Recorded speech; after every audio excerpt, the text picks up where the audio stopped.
What is up, my fellow YouTube gamers? Today we're going to be doing a video on some tips and tricks and also frequently asked questions for the NecroDancer build. I've seen a little bit of confusion in the comment section. There's also some things that I actually happen to get wrong, in fact. So we're going to be talking about those today, and hopefully you're going to enjoy the video. Two of the biggest questions that I need to address initially is going to be the difference between a two-handed setup and whether or not you need the Ring of Mendeln. These questions have been coming up a lot, and really, I think it's important to understand that in the build guide, I talked about this pretty extensively, but I'm totally willing to talk about it more. It's only a baseline for what you want to do with your build. On mine in particular, the reason why I was using a one-hander was because for the content that I was doing more than enough damage, and the Ring of Mendeln was there to increase my clear speed. Now, if you are somebody who likes big numbers and doesn't like as much clear speed, doesn't mind a slower character, using a two-hander is absolutely going to be the way for you to play the game. And honestly, I am fluctuating a lot. Sometimes I'm using a one-hander if I'm doing lower level content. If I'm doing higher level content and I feel like I need to hit harder, to hit more consistently, I'm going to be using a two-hander. The big difference really comes from the Ring of Mendeln itself, and a lot of people are constantly asking, can I even play the build without the ring? And even though I did talk about it in the video, I have played this build for a long time without the Ring of Mendeln, and honestly, the more challenging content that you're going to be doing, the more you're going to be likely to actually not use this ring. The minions hit very hard. Sometimes they hit anywhere between 1 and 3 million for me, especially when I'm using the two-handed setup, but the ring doesn't proc that often. I mean, depending on the sort of content that you're going to be running, the amount of bone spears that you're going to be spamming, the amount of essence sustain that you have, you might want to use it, you might want to not. So if you're somebody who doesn't have the ring, totally don't worry about it. Just play the version without the ring and you're going to be totally fine. As for the actual aspect setup, what I tend to land on is if I'm using a one-handed and a offhand, I'm going to be running preferably a wand with the bone spear imprint, and for my offhand I will be running the serrated aspect, so the ossified essence key in my offhand. And for my gloves, I get rid of edge masters, or excuse me, I equip the edge masters, and that's what I'm running there with the Ring of Mendeln. For two-handed, I generally tend to run the Ossified Essence, which I will also explain a little bit more of the mechanics of in just a little bit. I tend to run the serrated aspect in the weapon. I run the splintering bone spear aspect in my gloves, and then Ring of Mendeln, and we forego the Edge Masters setup. And for the final setup, in case you don't have the Ring of Mendeln, or you actually just don't like using it, you enjoy those really big numbers that you tend to get with Bone Spear, you can absolutely use Edge Masters for the gloves. I use Ossified Essence for the weapon. Typically in a two-hander, I don't think there's particularly much value in using a one-handed setup for this in particular, because we don't benefit as much from the lucky hit, and generally you just want to go for those big heavy hits. And then I'm going to be running my splintering effect in my ring. Obviously, these are all interchangeable, so fix them up however you want, but that's generally what I am going to go for. Another very powerful variant of this build when it comes to speed running that unfortunately I haven't been able to test yet, but I'm slowly getting the items for, would be essentially just for speed running. This character is on hardcore and it is solo, so it's been a little bit tricky, but once I get that set up for you guys, I'll be able to run it. But here's the general premise. We run the Wind Striker aspect for critical strikes, grant 16% movement speed for 1 second up to 6 seconds. Gives us a tremendous amount of movement speed. We are able to run while unstoppable, and for 4 seconds after, you gain 25% increased movement speed and can move freely through enemies. The way that we gain this is with Blood Mist, which becomes sped up and then continues for those 4 seconds previously mentioned.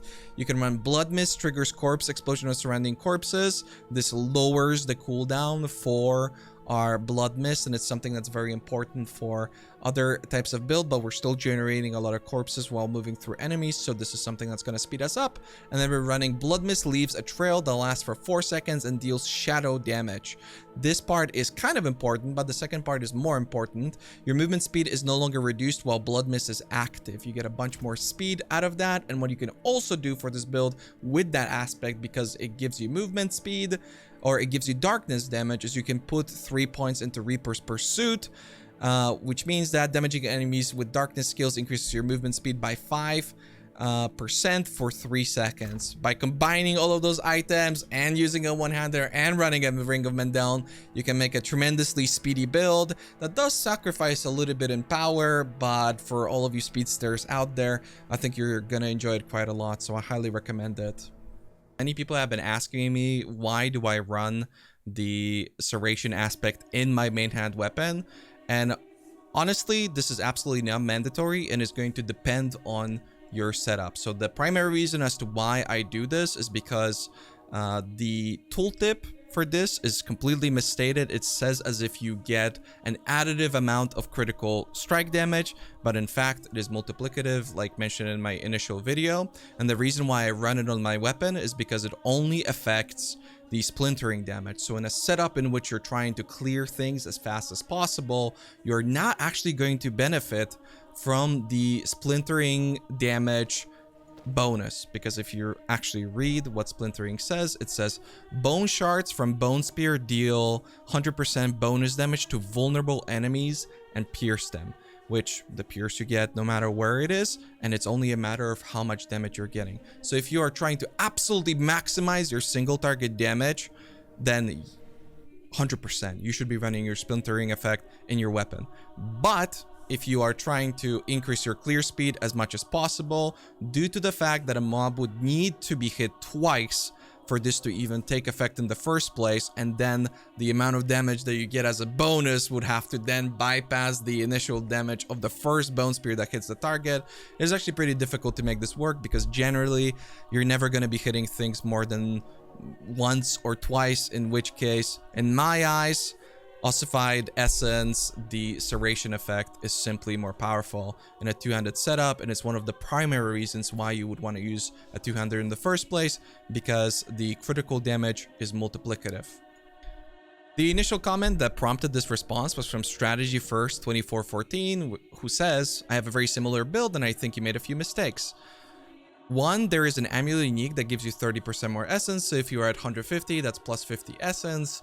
The Amulet that he's talking about is something that you can absolutely use if you have access to it. I don't think it would be worth it, but it was named as one of the 6 rarest items in the entire game, and to my knowledge, nobody actually has it, so I don't think that's going to be something that you're going to be able to apply to your own build. And secondly, the Ossified Essence has a cap and doesn't do nearly as much as two-handed weapon with perfect rolls for Bone Sphere, 225% damage to vulnerable." There's something interesting about that. Actually, well, there's a couple things that are interesting, and these are just Blizzard things, so I can absolutely understand the confusion. First of all, if you were to take a look at how Splintering Effect works, it actually rolls between 50 and 100%. A 200 weapon is supposed to give you 100% effect, so you would think that it goes up to 200%, but actually he is in fact correct, and for whatever reason, in the case of the Splintering Effect, it does go up to 225%. But there's a couple conditions that need to be met. First of all, bone shards from Bone Spear deal 125% bonus damage to vulnerable enemies, so the enemy already has to be affected by vulnerable, and they pierce them, which is a global effect. So your initial hit does not count as vulnerable, so will not benefit from that at all. It only benefits the splintering shards that, to my knowledge, also have a reduced effect on them. And so if you're trying to maximize the amount of single target potential of your build, if you're fighting Uber Lilith or something like that, this is 100% the better option. But in our case, most of the time, especially with the speedrunning setup, we're only going to be hitting elites one time, maybe 2 at most, in which case the mob is vulnerable and you're hitting it 2 times before the splinter event comes back. So for clear speed, it doesn't actually benefit anybody whatsoever. Also, when the shards split up, it's going to mean that you would need to hit those mobs a second time to benefit. As for the Serration part of the message, as I've explained in my initial video, the Ossified Essence key passive also increases the critical strike damage of your bone skills by 1% per essence above 50 up to 80% in my case, because I'm using it on a two-hander. And what this user says is, secondly, the Ossified Essence has a cap and doesn't do nearly as much as two-handed weapon with perfect roll on bow spear. So as I've mentioned previously, this is not additive, it is multiplicative. So if you were to have 100% critical strike damage in your build, this would, in my case, give me 72 critical damage, and there would be no difference between it being additive or being multiplicative. But if I were to have 1,000, that would be 720 critical damage, which is massive. There is no cap per se. You should treat the percentage above as essentially the max value of the critical damage multiplier. So as long as you're having over 130 essence, which you should have always on your build because we obviously reach that very easily, this just means that if you were to have a perfect roll, in my case it would be 80% on the weapon, that would give us 800% critical damage multiplier as opposed to the additive value if we were to have that much crit damage, which unfortunately I don't quite yet, but maybe very soon. The second question that we're going to be addressing is from Kogen6314, a great name, 100%. Loving this build. You mentioned that you have no essence issues. Is that because of the essence reduction from gear? I'm having a hard time with essence when there are a few enemies. Also, I got Deathless Visage. Is that any good in this build? Alright, first I'm going to talk about Deathless Visage. It's actually a tremendous item if you're playing on softcore. It can really help you with sustain on essence on a singular target, and sometimes it might help a little bit with crit. Each individual explosion actually is a lucky hit proc, so with that you're able to proc your Ring of Mendeln. I found it in my build, it was pretty much one-shotting everything, and so I didn't actually need to use it, but it is absolutely something to experiment with and potentially might be something of value if that's the sort of setup that you're looking to go for. Unfortunately, when it comes to the essence, guys, it kind of boils down to a skill issue. Some people have been questioning the essence sustain, and really you just have to be sensible with the amount of essence that you are spending. Generally, if you're not missing your abilities, if you are actually hitting enemies, you're going to be able to sustain your essence 100% of the time. If you do find yourself in a situation in which you're not getting enough essence, be sure to take a look at your passives and mess around with some of the options that you have. So in our build in particular, you are actually able to tremend essence whenever you want through the use of Grim Harvest. I talked about this in the initial video. I only have 1 point in Grim Harvest, but there are absolutely things that you can take points out of to add to this, and with the unlimited amount of corpses that you have in pretty much every situation, you can simply spam this ability. It's just about as effective as it's going to be to use Bone Splinters, especially in harder, more challenging content. Bone Splinters generates 6 essence with some exceptions whenever you're absolutely meleeing the mob, but in our case we don't have to melee, and we're going to be generating about 6 essence as well in any circumstance. So just something to keep in mind if you ever are running into those issues and you do need maybe a little bit more time to build up your character to be able to one-shot anybody. Another comment from Doomguy1365 brought up the pesky Suppression Mod. Problem with this build after testing is that you are dependent on mages for essence and damage for ring procs as well. So when you get an elite with the bubble shield in Nightmare Dungeons, your minions are basically useless because the mages do not run into the bubble and their attacks are all blocked. Honestly, kills the entire build once you begin pushing IMO. As you guys can see from the footage in the background, I am running a purely suppression map, and I've ran a bunch of those. This one is a little bit low, but I am using my most speed cleary setup with a one-hander. Or actually, no, this is with a two-hander, excuse me, but it's with the Ring of Mendeln as well, and I'm having absolutely no problems. Generally, if you're not going to be shooting into the bubble and you simply run into it and one-shot the elite, it should never actually be a problem for you.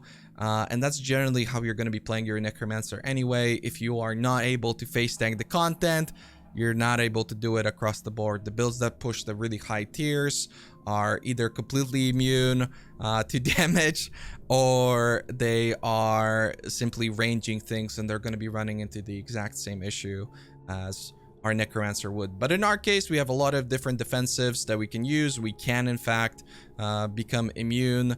Our minions can defend us from a lot of the enemy attacks, And so as long as you're not wasting your essence prior to entering a fight, again, I've talked about recharging it, maybe with using some skeletons, or simply taking a little bit longer with the previous fight, you should be 100% fine, because at the end of the day, we are going to one-shot that elite once you're inside of the bubble. The next set of problems that I'm going to be addressing is some of the mistakes that I've actually made in the video. Some due to weird pesky things within the game, some still a little bit unclear, but it's going to be something that hopefully is going to give you guys a little bit more information about the build, and maybe you can make the judgment for yourself. One thing that is non-negotiable but absolutely a bug is the fact that for any of the footage that you've seen in my previous video, I was using the supernatural Bone Spear, which states Bone Spear makes the first enemy hit vulnerable for 3 seconds. However, in fact, since then, I have found out that this is not mandatory due to the bugged effect from splintering. Splintering says Bone Spear's primary attack makes enemies hit beyond the first vulnerable. So me, foolishly, I assumed that this will not in fact work, because it would be only the mobs beyond the first attack that would become vulnerable. But that is not in fact the case. Not only does this make it so that the initial target becomes immediately vulnerable, but also, despite mentioning this anywhere, it says bone shards from Bone Spear deal bonus damage to vulnerable enemies and pierce them. That somehow also means that your shards will always make enemies vulnerable as well. So this is something super valuable that you should immediately modify in your build. Sorry about this mistake, guys.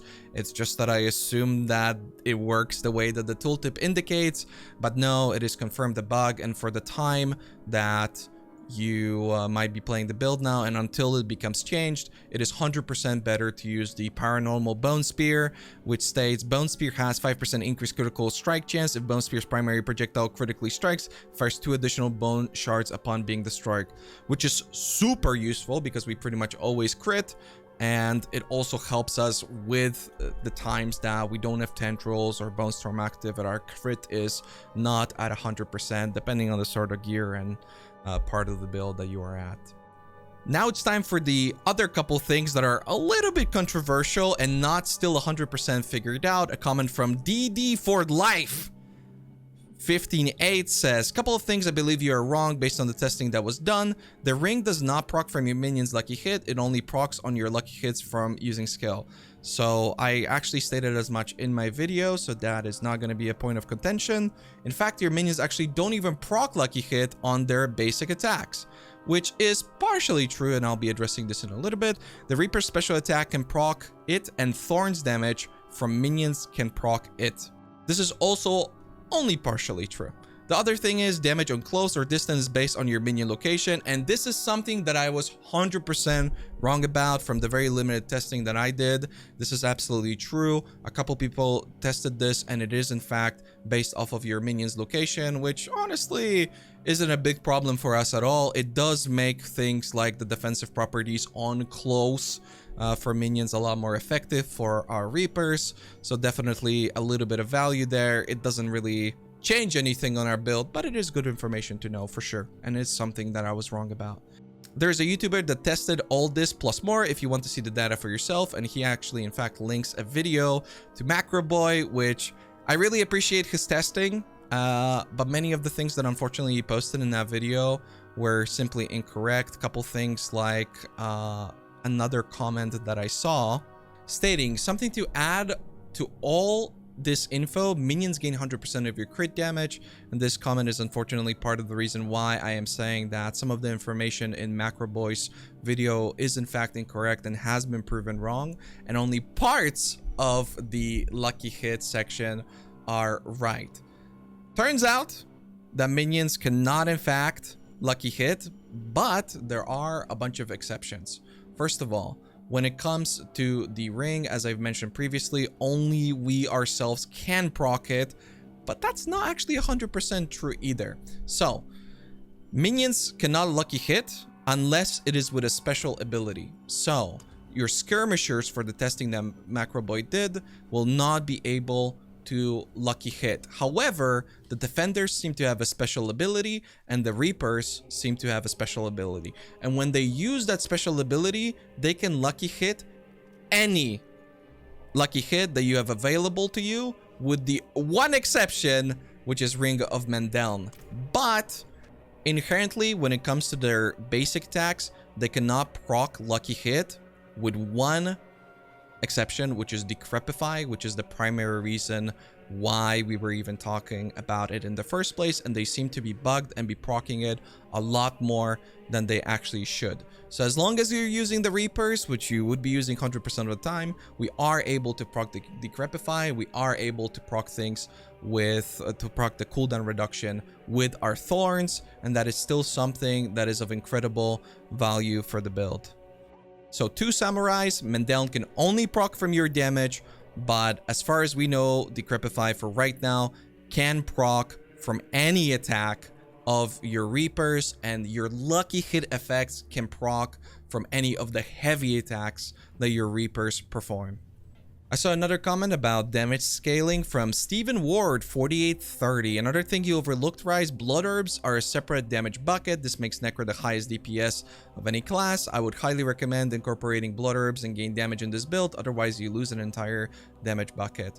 I'm not gonna get into how exactly damage buckets work, but this statement is in fact unfortunately incorrect. Necromancer, while definitely being one of the highest DPS classes in the game, has only a couple damage buckets, and the blood orbs fall into the same additive category as any type of character damage, that being damage versus healthy, damage versus injured. The only multiplicative actual damage buckets, and not things that are in the buckets, would be, I believe, intelligence, global multipliers, vulnerable damage, critical strike damage, and then the additive sources of damage that ends up being a multiplicative bucket, which in this case the effects that blood orbs give us would be part of that damage buckets.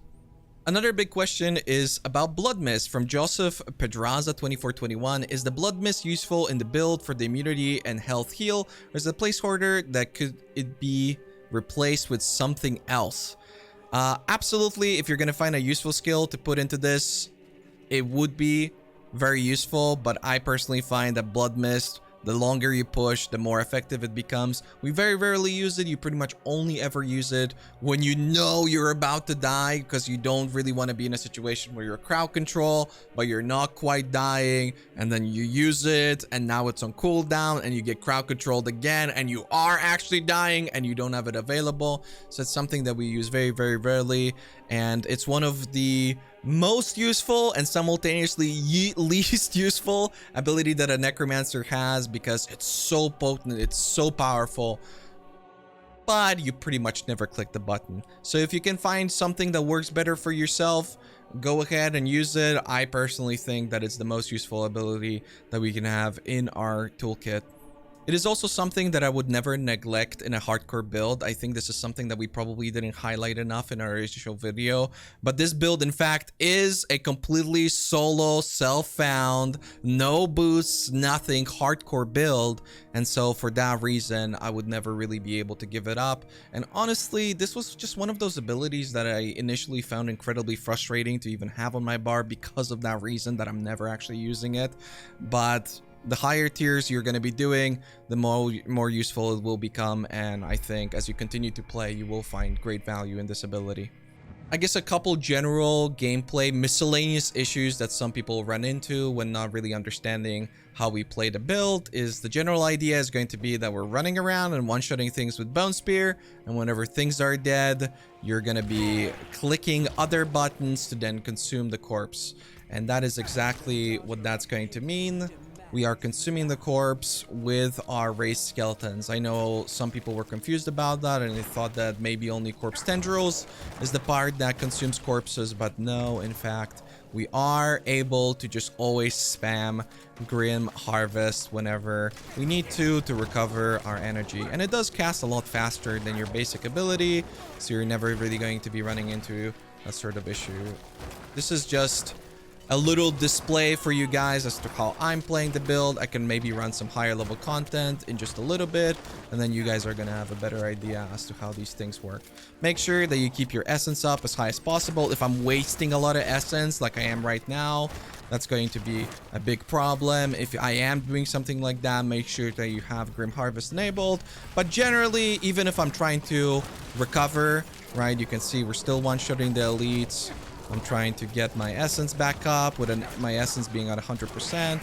Make sure you take down those big damage reduction champions. And you can always spam your abilities to protect yourself with the minions. Hopefully the Mendeln is going to proc at some point. And then we're generally just one-shotting. So even when there's not a lot of mobs, you always have the possibility of just spamming your ability, spamming your Raise Skeleton, increasing your damage with Flesh Eater, and regaining your essence. But generally, the faster you're gonna go, the more your ring is going to proc, the less effort it's going to take for your minions to kill things, and the less effort it's going to take for your character to one-shot things and keep up your essence with the essence sustain on kill from our Paragon board. A level 66. What is it? Is it extra? I think it's extra life. Blind Burrows on hardcore. Solo, of course. SSF. Trash gear. Because I've been sick and I haven't been able to grind up my gear. I think Sequisha almost died in town. Died in town? What does it have? Less armor and days. Alright, I feel like this is not runnable. But maybe if I'd be going up and I'd be able to see what's below me, then yeah. But otherwise, it's just gonna take a really long time because I have to wait for every spider to explode every time. Plus the daze actually does damage to you. But maybe. I don't know. Let's find out together. Daze is messing me up. Man, that poison is brutal. I'm taking the channeling.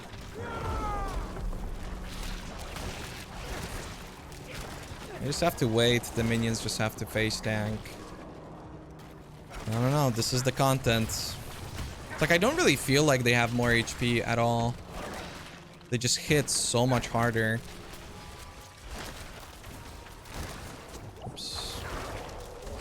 I goofed up, boys. I'm gonna let my minions die because of that. I didn't play enough lately, so I let my homies die. Sorcerer brain. The sorcerer brain's getting me.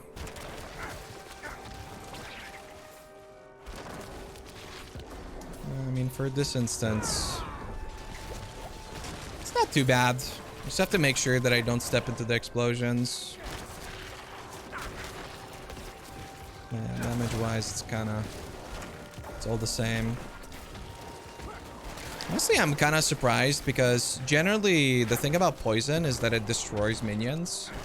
Poison kind of like destroys everything at Static Key. If you've ever done one of those quests where you have to protect the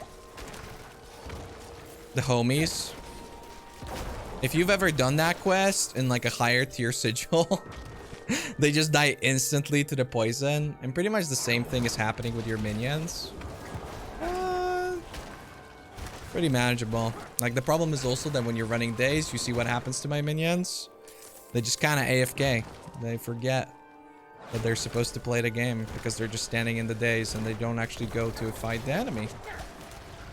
But it's still fine. They're still tanking. We're still one-shotting. Gonna make sure to click my pots.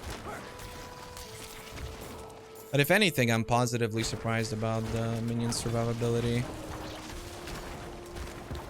Yeah, even the daze hits me so freaking hard. And before it's something where like your cheat death doesn't proc if it happened inside of the daze.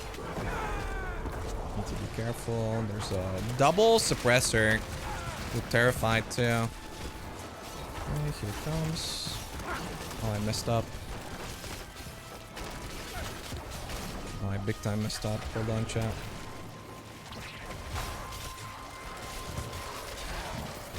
There it is. See, like, I feel like the minions benefited me there greatly. Because I basically just didn't click my corpse tendrils. I thought I did, but I'm pretty sure that I essentially ended up spawning way too many corpses. And so the corpses that I was trying to click became untargetable. That's like a pretty big problem overall with minions, or with Necromancer in general. But there's a cap to the amount of corpses that you're able to spawn by yourself.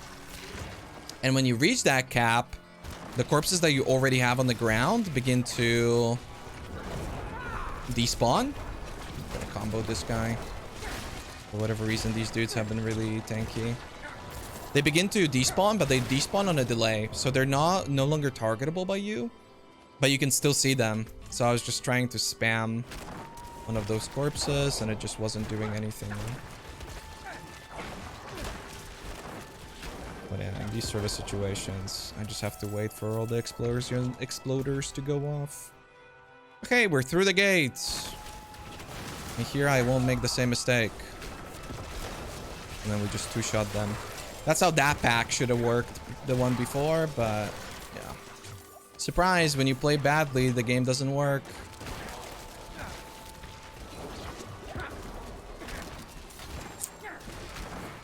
Daze in the doorway. The minions also proc the daze. Pretty sure I got the corpse tendrils off. I did. Natalie Pack is dead. My mustache is itching. Alright. I think I should do it. Let a few on my... Dude, they're permanently poisoned. They're still poisoned right now. This mob tends to be incredibly annoying. I'm actually gonna use this. I'm gonna do that. And then we're gonna one pump it. Easy. Probably shouldn't have waited that long, but whatever. It worked out. Yeah, okay. That wasn't that bad. 66 on hardcore. No problem. No rips. Just a lot of waiting for everything to respawn. And hey, once we level up our Dead Razor, maybe it's gonna be better. That's gonna be it for me. If you guys have any suggestions, if you want to discuss further anything about the build, make sure to stop by my stream at twitch.tv/RaizQT. Same thing for the YouTube. Make sure to subscribe and check out future videos in case I've got updates for whatever I'm running in the future.